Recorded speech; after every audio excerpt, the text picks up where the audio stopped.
Hello, YouTube listeners. You are all very special because you have the ability to like episodes right here and now.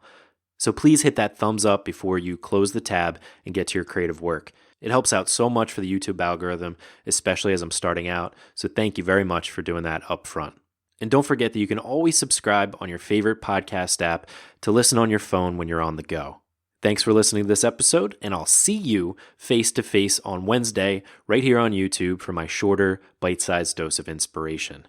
Enjoy the show and create something amazing. Your Creative Push, episode 346. Reorient towards an attitude of, I have no idea what I'm doing, but I feel like it's important because it is important. And you'll understand why later.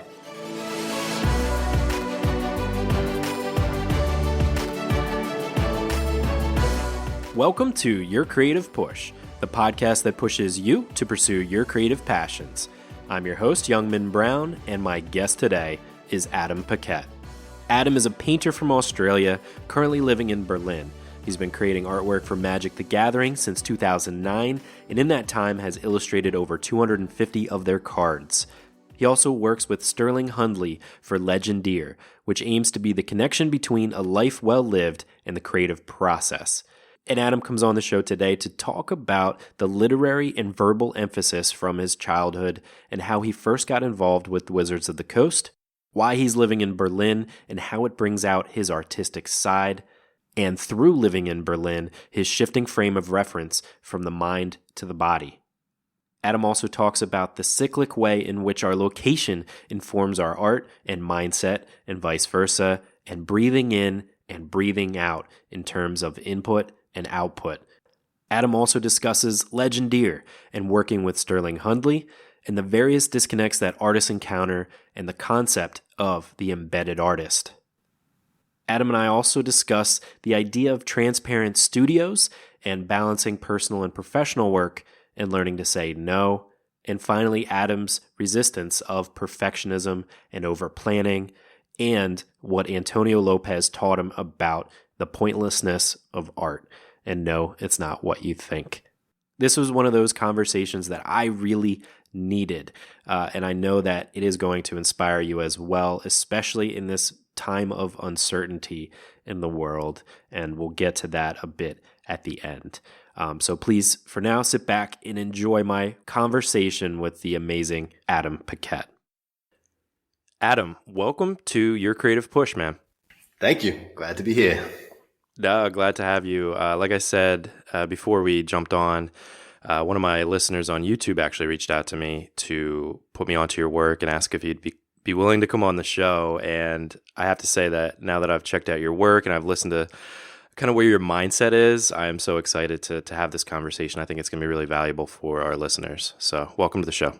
Fantastic. Thank you. I like to do something like this every now and then, as often as I can. I think it's a really healthy way to kind of hold your own ideas accountable and, remember some of the things that sometimes you lose in the complexity of working. So pleasure to do it, and a pleasure to do it with you on a very cool podcast. Very cool. So I always like to give my guests the opportunity at the start to sort of share how you got to the point you are today, creatively speaking. Mm-hmm. Sure.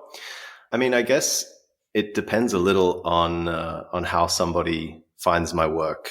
As I mentioned before the call, there's a couple of things that I do, and for various reasons, I hold them sometimes at arm's length from each other. So, I'm an illustrator. I'm also a painter, a teacher, and now kind of doing some experimental projects that sit between those fields in Berlin.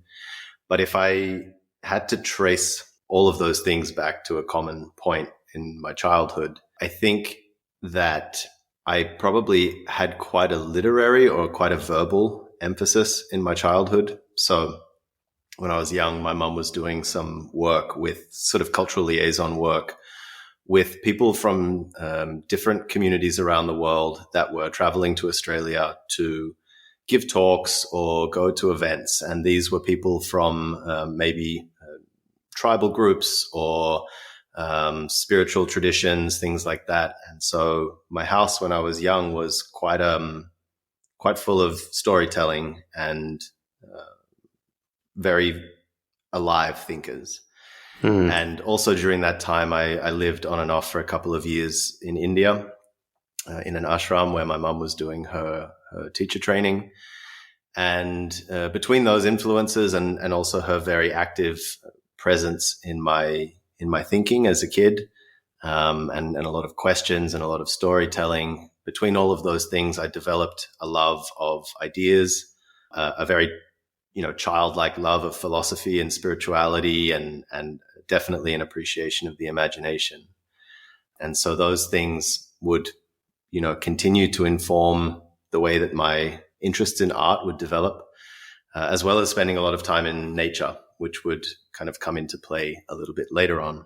So when I was young, these two forces were created in me, I guess, as a teenager. One was this art side that had come from my childhood, and it was very connected to spirituality. And then there was the illustration side, which, came from video games and movies and all of that sort of stuff. And I think a lot of people in my industry on the illustration side speak to that influence of, whether it's comics or movies or video games or whatever, as one of their first influences. And for me, it didn't feel like a first influence. It felt like an introduction of a new element that somehow related to all of these ideas that I'd grown up with. And so I started to hold this popular entertainment stuff in juxtaposition with the ideas that I'd grown up with. So I would be interested in certain stories and very disinterested in others. I would be captivated by some movies, and some of them I just didn't understand how they were kind of entertainment at all.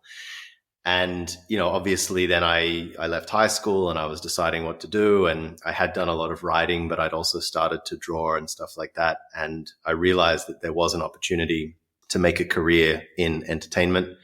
I found a website called conceptart.org, which was very well visited at the time. And there was a big community of artists from all fields, but especially kind of digital illustration and concept art. And I saw within that the potential to kind of develop myself as an artist while being paid for it.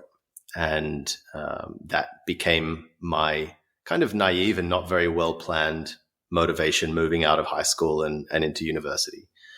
So I did a couple months of university, and then I quit. I didn't feel that it was really up to date with the things that I was learning online and what that community was sharing with me. And I attended a workshop in Amsterdam, and that was kind of proven to me by what they were doing and how they'd gone about their learning and starting their careers. And so I chose to leave university when I came back to Australia, and I continued to teach myself, went to life drawing classes, got a lot of help from that online community. And then eventually, after a number of kind of early freelance jobs here and there, I found Wizards of the Coast, who are the brand behind Dungeons and Dragons, as well as Magic the Gathering. And I was kind of part of a small online studio.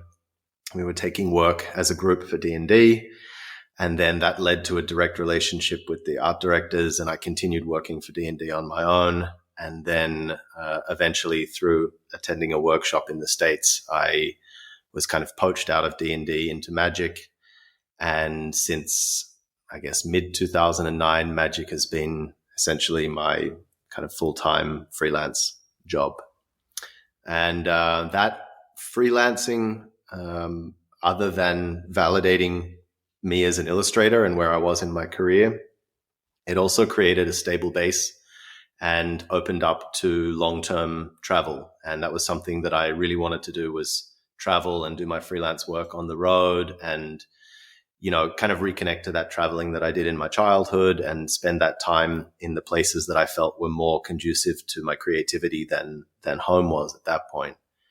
And what that eventually, through many, many different adventures, led to was connecting to who I considered real mentors and very developed artists, living artists, primarily in Europe, that then kind of rekindled and led me back into my artistic side, which was always there, but they kind of highlighted that and said, yes, this really is what you're meant to be doing. And kind of brought me to the point where I'm at now, which is living in Berlin and still balancing these two sides of myself, the kind of art, really springing from my childhood and myself, and illustration, which is myself in relation to the world, to an audience. And the point I think that I've come to now in Berlin is looking at it a little bit differently, kind of rotating that contrast between art and illustration on its side a little bit and approaching it differently. So that's kind of where I'm at now. Very cool. And let's take this kind of memento style with like the present, and then we'll go back. And so why Berlin? Why Berlin over Australia or anywhere else? It wasn't a decision with too much thought behind it, but it was kind of a long time coming. It was something that I had in the back of my mind for a while, and that was just having visited here once or twice, having some friends that had moved here and said that they loved it. And honestly, it was for practical reasons. It was one of the easiest places to get a visa to live here while I was already traveling in Europe without having to go back and plan a second trip. At the time, I was traveling around Europe, and I decided that I didn't want to go back and I wanted to stay here. So Berlin was an easy option. And it wasn't until I actually decided to stay here that which was, for a 6-month working holiday visa or something like that. And then I realized how conducive it was to my personality and how much it made me really want to stay. And it's been an absolute nightmare going through the bureaucracy of being here permanently. So I wouldn't be doing it if it wasn't worth it. And what this city brings out in me creatively makes me trust that it's where I'm meant to be. And how does it bring your artistic side out of you? Yeah, this is something that we can get into maybe a couple of times. I think it speaks to several of the questions you might ask, but probably the first significant shift was really kind of changing my frame of reference away from the mind and toward the body. There is as most people I think would know, there's a very heavy emphasis on the music scene in Berlin, but attendant to that also comes the dance scene, both professional dance, ballet, as well as improvisation and club dancing. So through that discovery of that, which was never a thing for me before, and stepping into it pretty seriously and with teachers and everything like that, really framed a new way of looking at the world through a kind of physical knowing. That was something actually that sits in painting, in the world of painting as I best see it. It is a physical way of knowing, and it's a physical relationship between you and the painting. It's not just a concept and then illustrating that idea. So it was dance and this kind of reorientation towards the body that I think helped me develop that. And just in a very practical way, made me healthier, gave me more of a rhythm in my life, kept me more connected to my health and my fitness, and then literally informed my body of work that I'm doing at the moment. So, and do you find that, like you mentioned, growing up and then the influence of India, and then kind of going to Berlin and, that kind of changing your whole mindset from mind to body. And you also mentioned just the importance of travel. Do you find then that different places bring out different things in you and maybe in other artists as well? Yeah, absolutely. What that is, though, is hard to define. I think it's a very complex mix of, is it something that is actually endemic to that place? Is it something inherent in Berlin that I'm feeding off? Or is it a particular relationship that I find with that place? And I think these kinds of questions of arriving somewhere, feeling different, and then asking the question, why is it that I feel this way, is kind of the inquiry that art is able to help you with, right? Right. So there's this kind of cyclic relationship where something influences you, you create art to process that, and then you use that art to reflect, or you kind of use that art as something that you put out into that community, out into that environment, and see what reaction it has.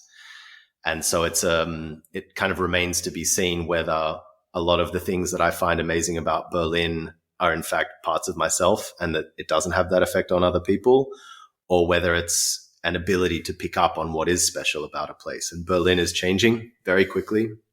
And the more time I spend here, the more time, to my disdain, I see it mirroring a lot of the things that I didn't like about the places that I've left, particularly around gentrification and the way that creative communities change as that happens. And I seem to always be one step behind places that have been creatively very vibrant. And I sort of turn up and discover this amazing community. And then after a while, I realize that it's kind of at that point where it's almost had its time, and people are having to deal with these repercussions of its popularity. Bali was another place that I lived that felt very much that way, as was Sydney growing up and eventually leaving. So yes, I think places and even small spaces affect people very much. My studios, the different studios that I've had as a painter, have massively influenced my work, as did shifting from a home studio to a shared studio and then back and forth. And a lot of the work that I do with Legendeer, which is something that maybe we can talk about in a little bit, a lot of that work has to do with those cyclic relationships between artist and place. So yes, definitely. Well, maybe you're the one that brings all those bad things. Right. It's all your fault. You show up and everything turns to hell. Well, I mean, it's definitely a part of it. I mean, it's, I am not from here, and those places that I've lived where that's happened, that is a part of, that's something that you have to come to terms with living there is, I am part of the problem, or I am part of the change. And, hopefully I can be the best part of that change, but it's, it's not really a process that's fully under your control, I think. And so, another question, what is my place here? What's the effect of being here? And what are my ethics and responsibilities within that? Right. Well, kind of going along with the idea of travel, I've heard you talk about this idea of breathing in and breathing out, and taking the time to bring in influences and actually kind of live in that, where you're not constantly churning out work or turning all of your experiences into an opportunity to go on the creative end where you're having that output, but giving yourself that time to kind of breathe in. So I was wondering if maybe you could touch on that. Sure. So this is maybe a good time to talk a little about Legendeer, because this is pretty fundamental to what we talk about. And it's also something that I developed with my partner in Legendeer, Sterling Hundley. So, what we developed mostly for ourselves, and now it's something that we teach and speak to a lot, is this idea of the embedded artist. And the embedded artist idea was a response to some problems that we saw happening for artists of our generation.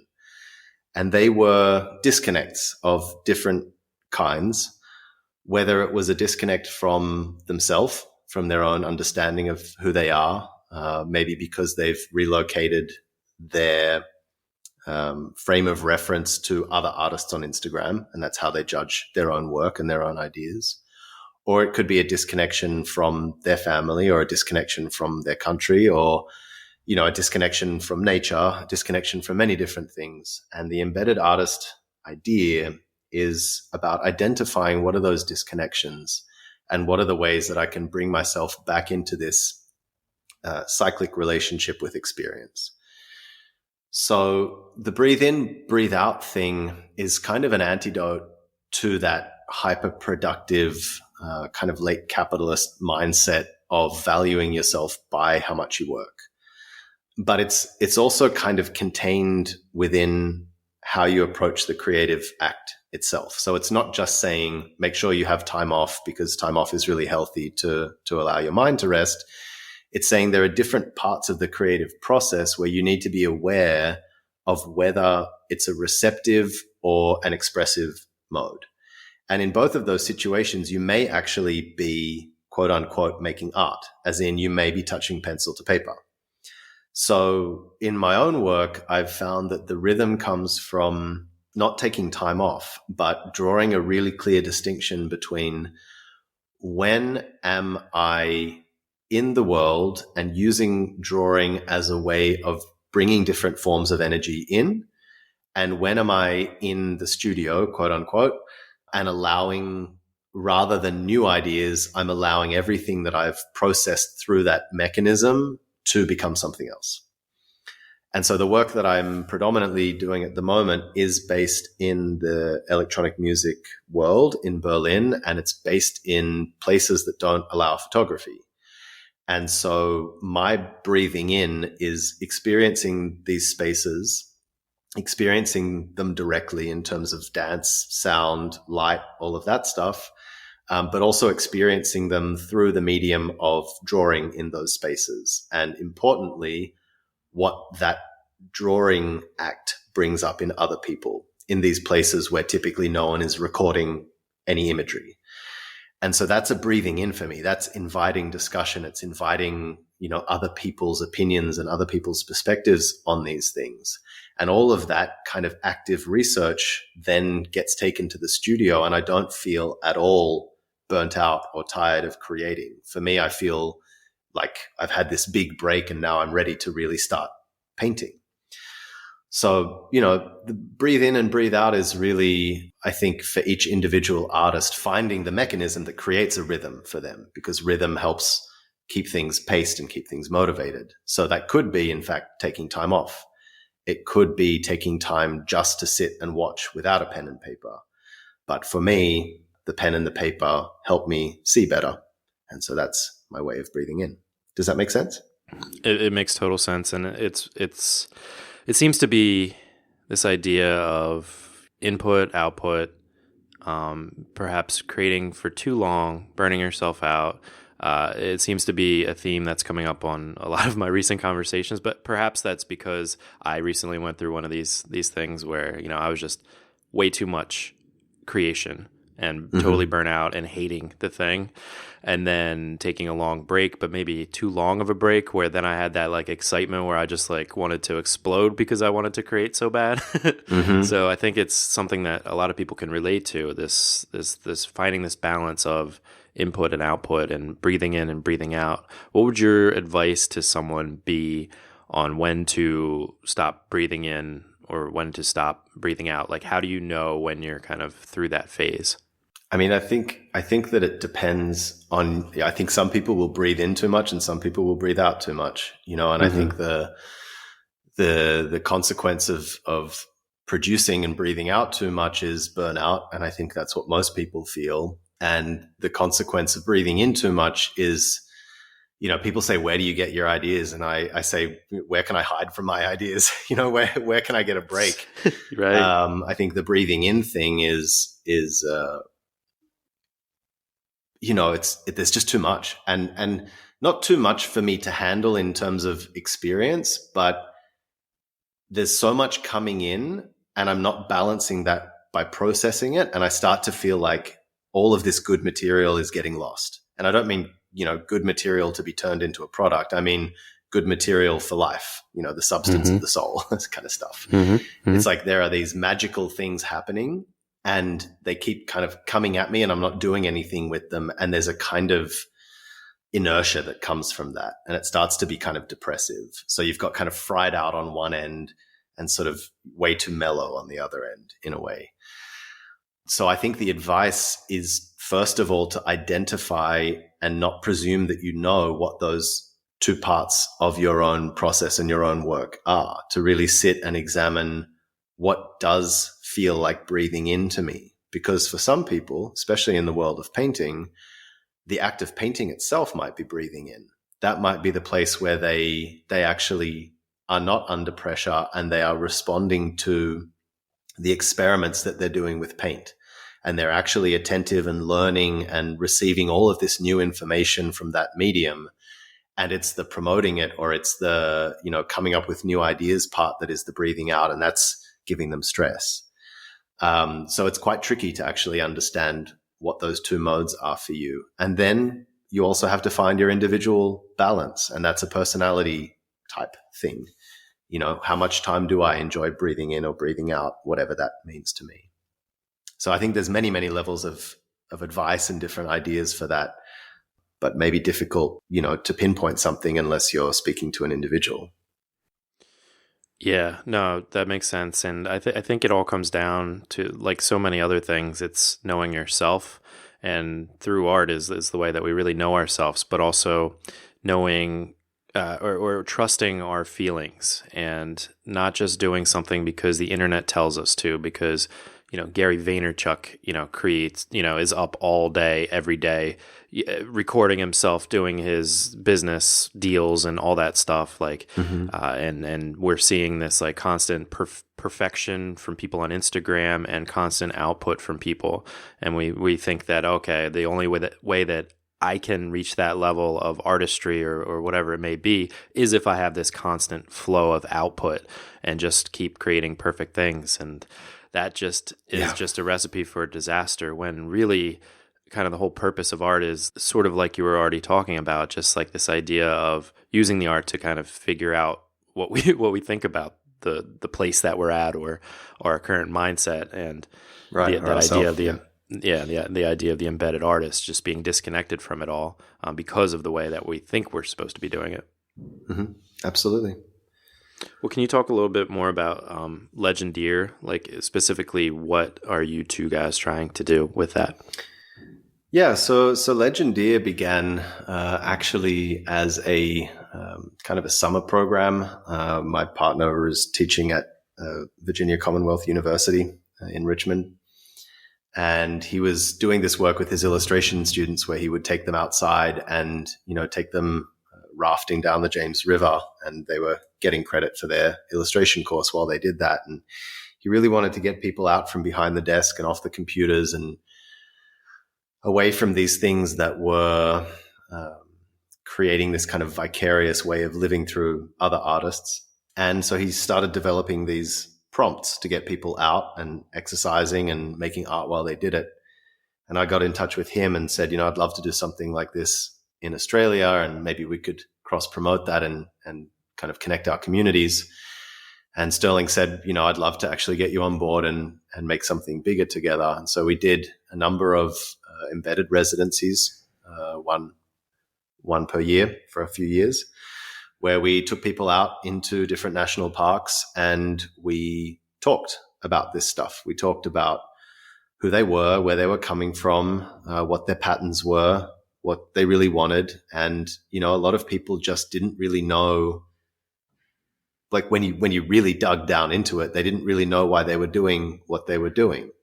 They knew that they should be, they knew that they enjoyed it, but there was kind of some sort of amorphous disconnect at the heart of everything. Mm-hmm. And so that became a very organic, responsive, week-long process of getting to know these people and bringing out, as best we could facilitate, those things that were naturally them, whether that was a reconnection to childhood or a connection to a goal that they secretly wanted to do but didn't think they could, or whatever that was. And so out of this experience, we began to develop our thinking around it. And as I said, develop this model of the embedded artist, and decided that this was really the most important thing we both felt that we could do for our communities, was to give some kind of framework and guidance for people to really connect to what was meaningful for them. And within and around that, to begin to build, if it's not too hubristic to say so, a kind of new genre for art, which is, how do we channel support and appreciation and financial sustainability to people who are working on things that they believe are really important for themselves, for the world, for the people around them, and they're not doing that in a professional capacity working for a company? How do we get art to the point where the two choices that you have are not limited to, I'm talking visual art, but the same applies across multiple fields, where your choice is not between working for a company or playing the gallery game? How can we get independent artists pointed to those places in the world that they need to be to cover things or to shed light on things that they feel are important? And so the embedded artist name kind of refers to the embedded journalist idea that, someone, rather than being sent out for a day to snap some pictures and then send them back to the newspaper, they actually have to spend time, and often under considerable duress, to get to the heart of the story and to find out what's really important. And that's what Sterling and I have both tried to do in our work, is to not just choose a subject and then paint about it, but to actually really go deep into the experience of that subject and to let it speak back to us and inform the direction of the work, to change the materials we use, to dictate the form that the work itself takes. And, for me as a traveler and as someone that's moved to a new city, I'm doing it, as I said, with the music scene, and really like coming to an understanding of what's going on in that world, what's the history of it, how do people and spaces and political bodies in that world function. And Sterling did it in his home. He did it, he's a family guy and a tenured professor and is very concentrated around his home life. And so he did a project where he put embedded these canvases through his home, and he would lay out drawing on top of drawing on top of drawing on these panels of his kids, eating dinner in the kitchen, having their bath, taking the dog for a walk, watching television with his wife or whatever it was. And over months and months and months, he would kind of peel back the layers of these drawings and find this archaeology of experience. And the effect that process had not only on him, but also on his family and how his family understood the art that he makes was really quite incredible and touching. So what we're doing now, we're taking a break from the events because it was, for the most part, with some help here and there, it was the two of us running that, and we felt that temporarily it was more important for us to focus on really getting clear on these principles and demonstrating them, so that we can really speak in detail, step by step, to the kinds of things that make this approach unique to others. And we also wanted to look more at some of these infrastructural challenges, mechanisms of funding and the obstacles in these different industries that disallow that kind of modality from happening.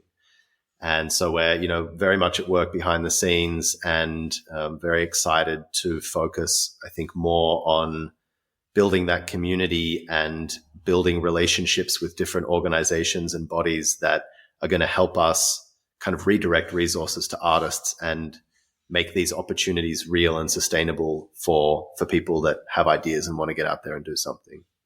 That's very cool. And that's something that not just the art community, but the world kind of needs, is the ability for artists and creative people to be able to do that, to embed themselves and to have the freedom to create the thing that they think the world needs, and not necessarily the thing that some other person or some other company needs for their company.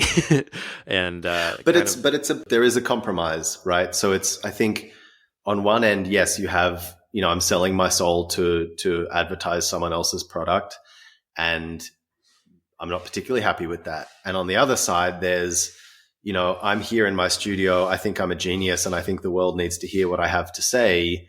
And I don't know how useful that necessarily is. And somewhere in between those two extremes, you have a kind of humble approach of, I believe in my ability, but I know I don't know everything. And I'm going to connect my art to the world so that I can listen as well as speak. And, it's something that I'm very invested in, is kind of breaking the wall of the studio, that kind of privacy wall that artists seem very attached to. Mm-hmm. And I really like the idea of transparent studios, whether that's, kind of having an open door policy so that people visit you at your studio a lot, or actually relocating the studio outside, which is a project that I'm working on at the moment, to actually literally take the whole studio into a public space, or whether that's just sketching in a cafe. And that, that kind of vulnerability that comes with that is a bit of a hurdle. But once you're past that, it's actually an incredible reward to know what it is that somebody sees in your work, why it is that people value this. And I think a lot of artists deep down are not really sure what the value of art is. I think it's a big looming question. I think there are many answers and none of them are conclusive. But I think that when someone on the street stops you and says, wow, I really love what you're doing, and you actually turn around and say, can you tell me why? Then you get really interesting answers, and often answers that you don't expect. And it kind of helps concretize where you sit in amongst everything. So I don't think that it's enough just to say, I have a great idea and I think everyone needs to hear it. That's the start of the process. I have an idea. Hopefully someone will listen, and even more hopefully they'll begin a dialogue with me so that I can learn and then process that through into deeper and deeper levels of creativity. Right. Yeah, I recently talked with Amelia Angelovska. Community is very important to her as well. And the idea of, creating out in public, or even just the art that we put out in public, like statues and stuff like that. It's just something that people kind of walk by. They don't interact with it, or the process, the person who made it, or the process of making it, or they don't get to contribute to the kind of the art that they see out in everyday life. And I think that idea of, even something as simple as bringing your sketchbook to the library or to the museum as you're looking at art and taking notes about it, or sketching at a museum or at a coffee shop, you're kind of having that sort of open door policy where you invite the community to talk to you about it, or you invite even just synchronistic, happy meetings with somebody that, not necessarily somebody that will be able to help you on your journey, but a connection that you can make, a friend that you can make, just putting yourself out there, as opposed to that kind of, like you said, the closed wall studio.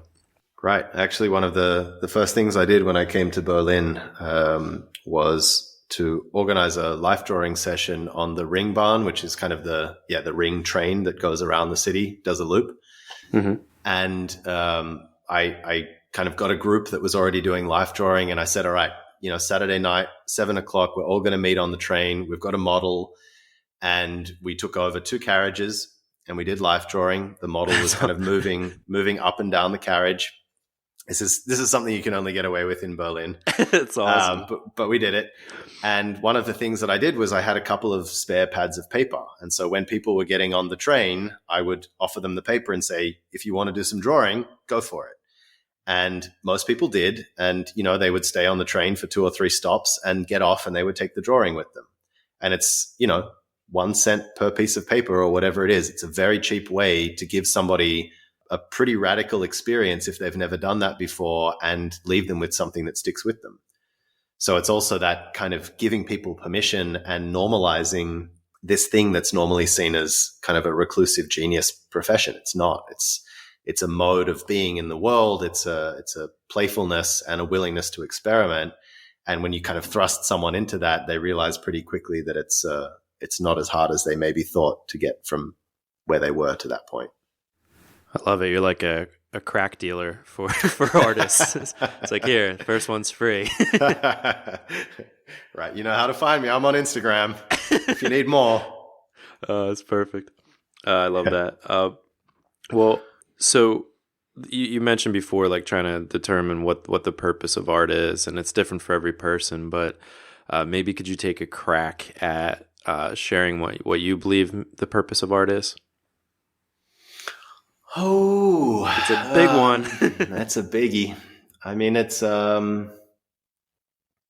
it's one of those things that at some point you've thought so much about it that there's just no clear answer anymore. You mentioned that you heard this podcast where I spoke about my experience in Spain, and it was a kind of long, convoluted process that, I kind of had so much pressure trying to figure out what art was and what its purpose was. And that ultimately caved in on itself. And I had this kind of dissociated experience and kind of gave up on art. And then very shortly after that, I met Antonio Lopez through a series of coincidences, someone that I considered not only a master of painting, but a spiritual master of a sort.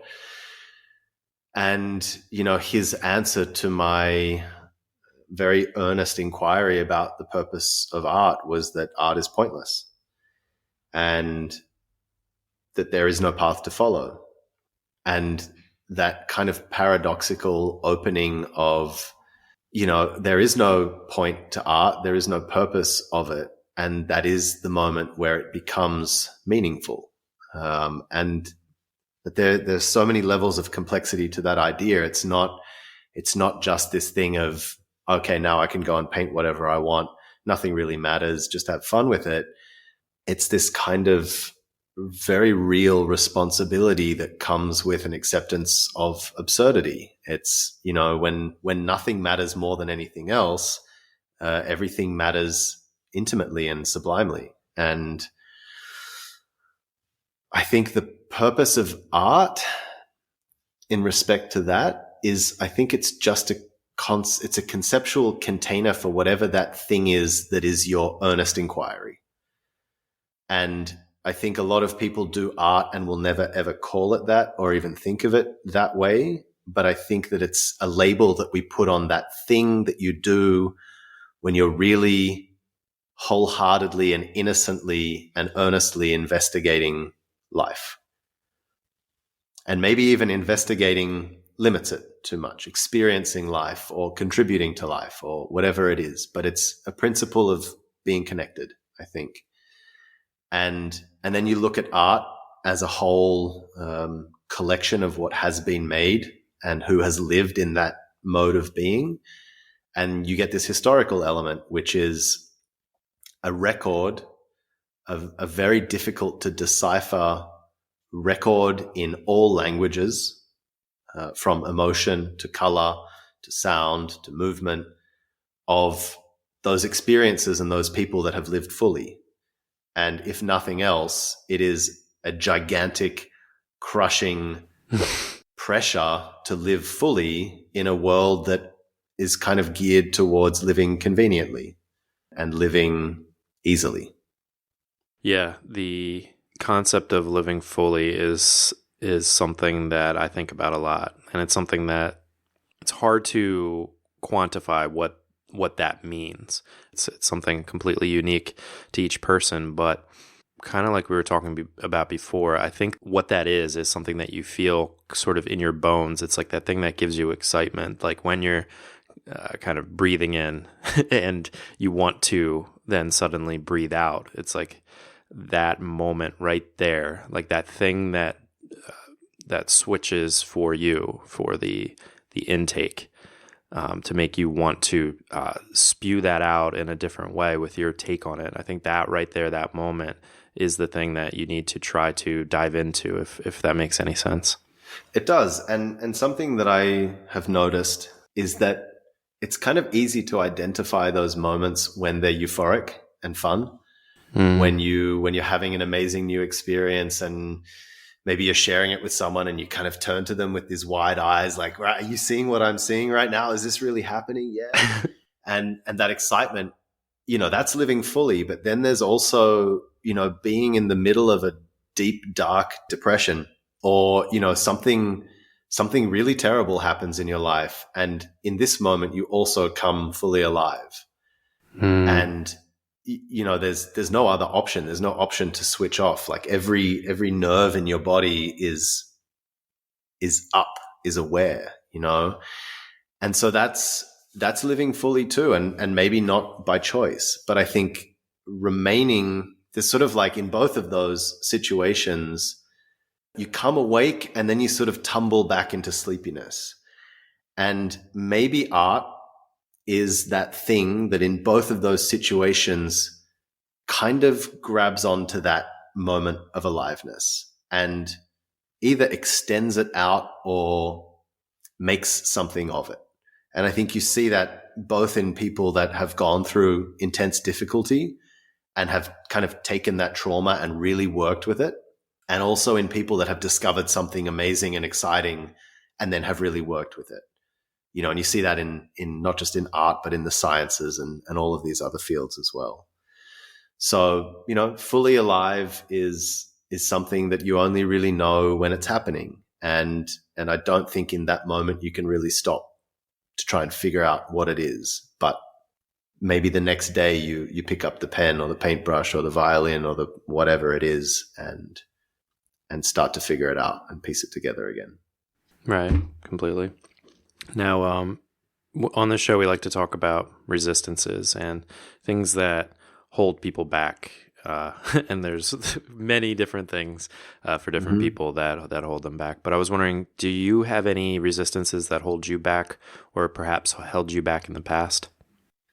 Yeah, definitely. I think there were from time to time real life obstacles, and we all have to deal with a different set of circumstances, and we do that in whatever way we do it. But in terms of my own personality and who I am, and where resistance comes out through that, I think for me it was perfectionism more than self-doubt, by which I mean I never really asked myself the question, can I be an artist or should I be an artist? It was something that I just kind of, from a certain point in my childhood, assumed. But the perfectionism thing was really a death by overthinking. Like in the writing world, you have people who map and people who do discovery writing, and or plotting and pantsing, as they call it. So the plotters or the mappers will sit and they'll plan out, the whole narrative and how all the characters interact and what events happen when. And the discovery writers or the pantsers will just begin somewhere, start writing, and see what comes out. And I was way, way, way leaning skewed to the mapping and planning side of things. And what that meant was, a lot of enthusiasm, a lot of starts, a big abundance of ideas, but not a lot of finishing. And also a lot of, with all of these ideas, I began to also question the usefulness of those ideas because they were never applied, they were never tested, and I never got feedback. So it was just like, why am I coming up with sketchbook after sketchbook after sketchbook full of ideas, not just for art, but about the world and all of this stuff. And probably the way that I overcame that, or am overcoming that, was that I developed the ability to finish things through my career, which is, deadlines. That's the best way to learn how to finish things is to start getting paid and have an art director. And so I really did develop the skill of, economically doing things and sitting down, getting straight to the job, because I didn't want to be stressed. I wanted to just finish things in a timely manner, keep everyone happy, and get the job done. And that was great, but it was just half of it because I still had this kind of overabundance of ideas bubbling up. And so that, I think, was sublimated into things like Legendeer, into things that were not just another painting, but they were a structure that I built for myself into which I could put all of these ideas about art and the world, and not necessarily finish projects, but get the ideas out there to get tested. And a big kind of personal thing for me at those Legendeer events was giving a talk, talking about these things that I was testing and experiencing, and then having people tell me, I think you're full of shit. I don't agree. That's not my experience at all. Or I did that and it resulted in a horrible artistic experience for me, whatever that was. But it was a fantastic way to kind of release that pressure valve of this backlog of ideas. And now I kind of know which ones are worth getting on with and doing. So yeah, now it's working towards a synthesis of those things. And it may sound like a very long and convoluted post-rationalized way to get around perfectionism. But I think, for people that do struggle with perfectionism, it is okay to take that long road where you refuse to give up on that level of quality that you want, and you build and you build and you build those structures of meaning so that, alongside your skill, so that at a certain point you can produce something effective and feel that it's meaningful and kind of trust that it's tested. Right. It is so important, as you said, though, to complete that loop. It's interesting because so much of art is creating, but then releasing in the world and getting that feedback from the world to see what works and what doesn't, so that in your next piece that it's kind of a part of you. So then when you do have all those open projects, which I have a million open projects too, I definitely am right there with you with the perfectionism thing.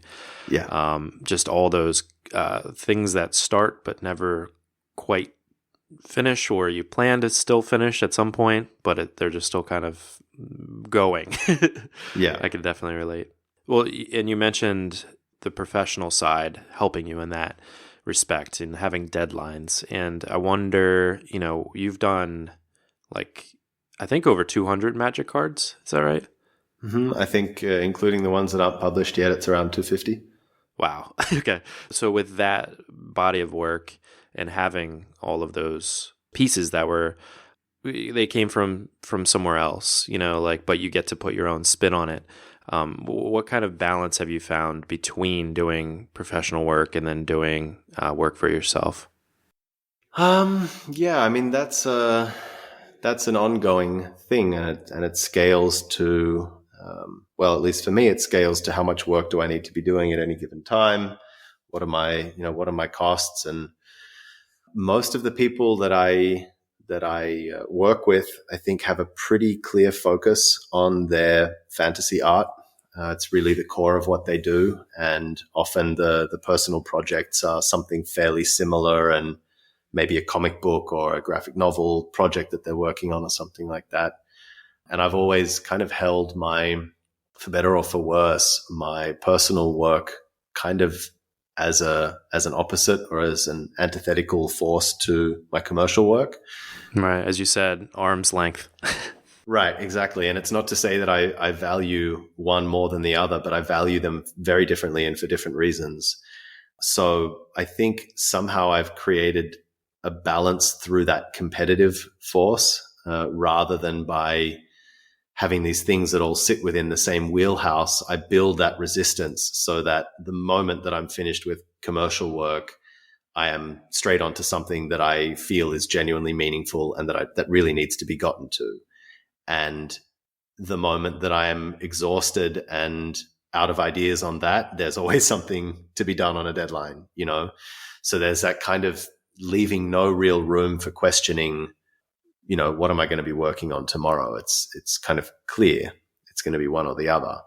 So there's a balance that comes from just whittling away anything that isn't really meaningful and worthwhile and just leaving the obsessions, let's say. Mm-hmm.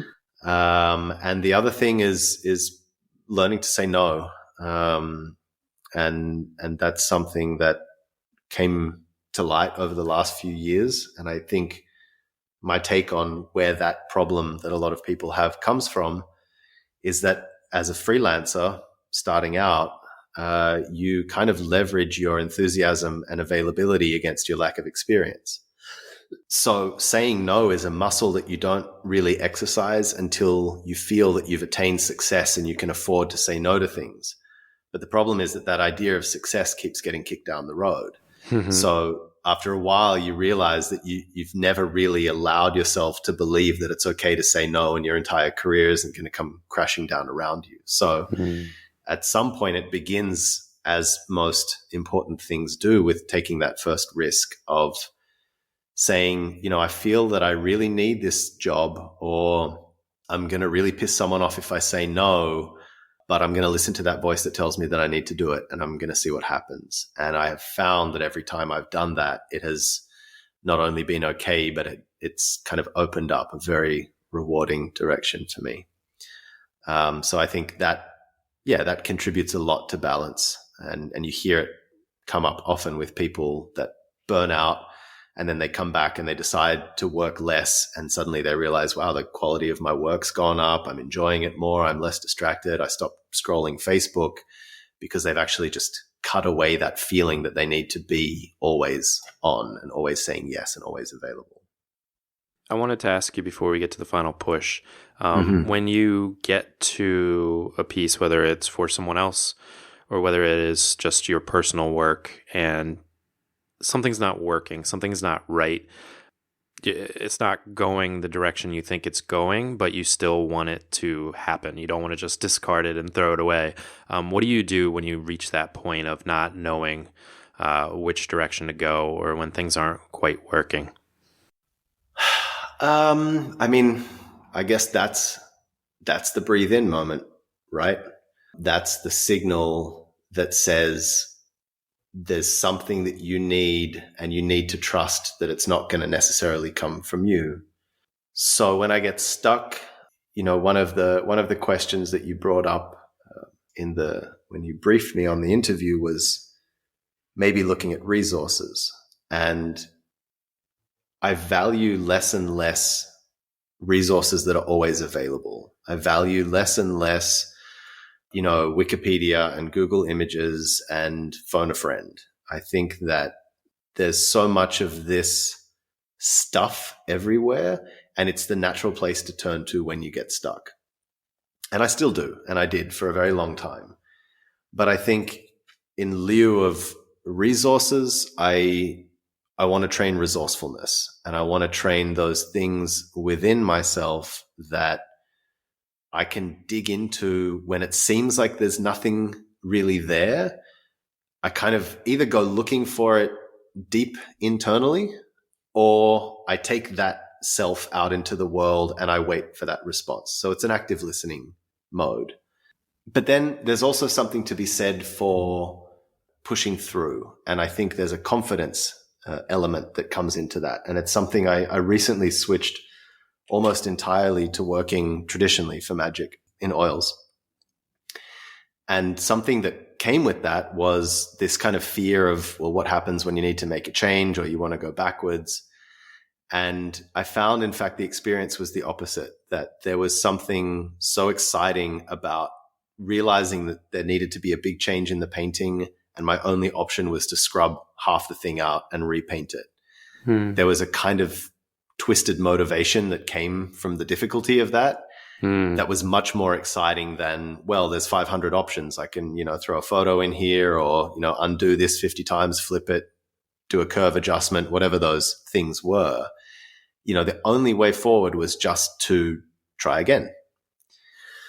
And the other thing that I would say is that externally, in terms of looking at resources externally, I think that guides and gatekeepers are a real thing. So I don't really value kind of the abundance of free education and everything that's around, and there's always a tutorial for something, or you can look up what you need on a YouTube video, this kind of thing. But I do believe in people that genuinely hold a different frame of reference from you, and that they are kind of a gatekeeper for something that you need to see, or a state that you need to be in to understand how to proceed.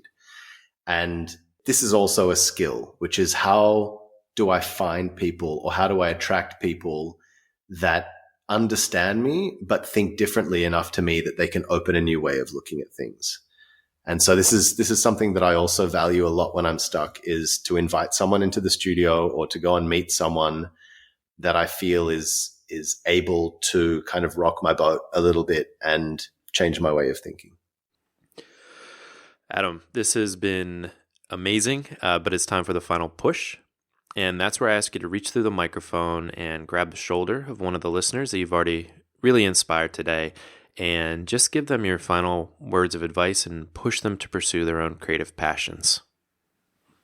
Right. Well, I'm looking at you, whoever you are out there. What I want to say to you is, delete your inspiration folder. Delete your bookmarks. Tear down your aspirational pin board, or your saved Instagram favorites, or whatever it is that thing you keep going back to when you feel stuck, when you feel like what it is you need is not within you already. Instead, ask yourself, what is important to you?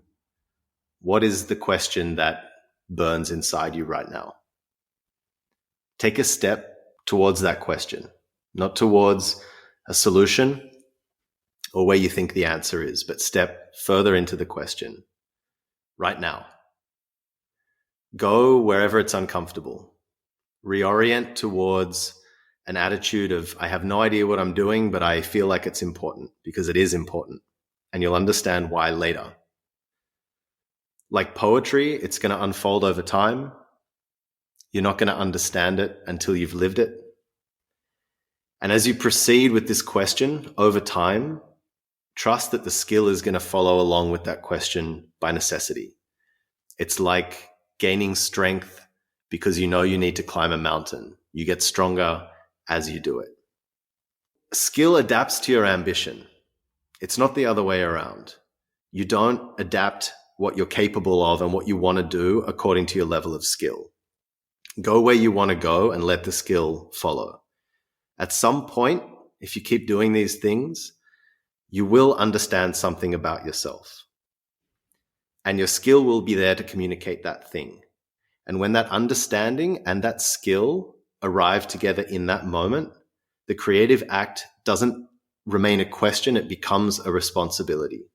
And when you feel that responsibility, you'll never need to question why you do what you do again. Ooh, oh man. I'm going to clip that and have that be my alarm when I wake up every morning.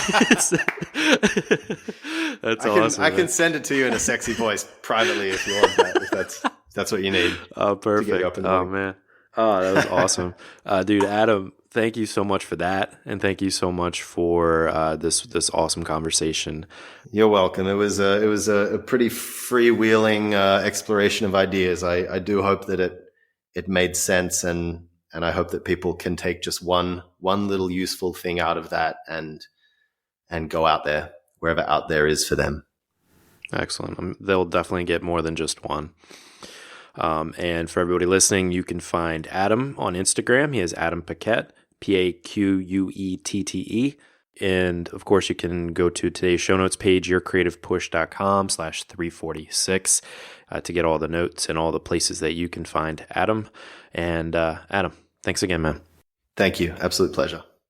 Huge thank you to Adam once again for coming on the show. One of the things that I came into this interview thinking was the fact that Adam has talked about magic in terms of Magic the Gathering a ton. So I didn't want to ask him too many questions about that, but he did bring something up at the end there that I relate to actual magic. And you know I love magic. And that being that very unique moment when you, like Adam said, when you throw away Google Images and throw away all your normal resources and you find that person or you find that influence that you need at that exact moment, that perfect synchronicity of meshing of ideas, when you bring in what they do or what they say into your work or into your mode of thinking, those moments are so much more powerful than going on YouTube and finding a tutorial, which of course is important. But doing that sometimes leads art to start from the same kind of framework. But when you go out on your own searching journey and find that thing that you need to see, it's that perfect nuclear blast of synchronistic alchemy and meshing that could have only come from your personal history combined with your fresh search. And I know in the last episode and in episodes to come, we talk about having your own offline database of reference material and of inspiration, but don't limit yourself to the typical ways of finding inspiration and allow yourself to see the world with creative lenses over your eyes. Be willing to bring in inspiration from anywhere, and doing so will make your world magic. And on a final note, one nice synchronicity that did come from this episode was when Adam was talking about those moments when you are fully alive and how they come when you're having amazing, wonderful moments of life, but also they come when you're having tragic or scary moments in your life. And I think we could all agree that the coronavirus pandemic is one of those moments for many of us. So I put together a couple of videos on the Your Creative Push YouTube channel to hopefully give you some hope and some words of encouragement for dealing with quarantine and dealing with the world around you being out of your control. If you want to check out the video that came as a direct meshing from this episode, you can get there at yourcreativepush.com/alive. And on our next episode, we have Jamila Knopf. Jamila is an independent artist based in Germany, and she creates illustrations that evoke a sense of wonder and nostalgia. I love her artwork. It looks like it's stripped right out of anime, and it's pretty much the most unique artwork I've seen in a long time. If you want to find out more about Jamila, you can head to her website, jamilaknopf.com, or on Instagram, she is Jamila Knopf. That's DJAMILAKNOPF. But no fear, if you struggle with spelling or you didn't write that down, you can head to today's show notes page to find everywhere you can find her, as well as everything we talked about today with Adam at yourcreativepush.com/346. But that is all I've got for you today. Hopefully you are inspired to go and get your work done, so go and get it done. Be safe, be careful, and use this time to make some artwork that makes the world a less scary place. Because now more than ever, the universe deserves your creations, and you are the universe. I love you, and we'll see you next time. Bye.